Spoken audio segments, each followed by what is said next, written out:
பேசிக்கிட்டே இருக்குமாமா. ஒரு குளத்துல ஃபர்ஸ்ட் வந்துச்சாமா. அப்புறம் சம்மர் சீசன் வந்துச்சாமா.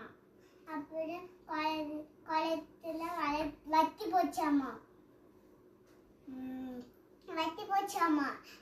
அப்புறம் கொக்கு ஆமையும் இன்னொரு குளத்துக்கு போல பிளான் பண்ணிச்சாமா. அப்புறம் பெரிய குச்சி எடுத்துக்கிச்சாமா. அப்புறம் இங்க வந்து காமெண்ட்ல கொக்கு இங்கேயும் கொக்கு நடுவுல ஆமை பிடிச்சிக்கிச்சாமா. அப்புறம் பறந்து போச்சாமா. அப்புறம் கீழே குட்டி குழந்தைங்கள கொக்கு ஆமை கை தட்டினாங்களாமா. அப்புறம் ஆமை தொப்புன்னு கீழே வந்துச்சு. ஆமை சிரிச்சிச்சான். அப்புறம் தொப்புன்னு கீழே வந்து செத்து போயிடுச்சா. இன்னிலேருந்து என்ன தெரியுது, இன்னிலேருந்து என்ன பண்ணக்காது, எல்லாத்துலயும் தோணன்னு பேசுக்காது. உண்மையாதான் சொல்ற, போயில சொல்ல. தேங்க்யூ.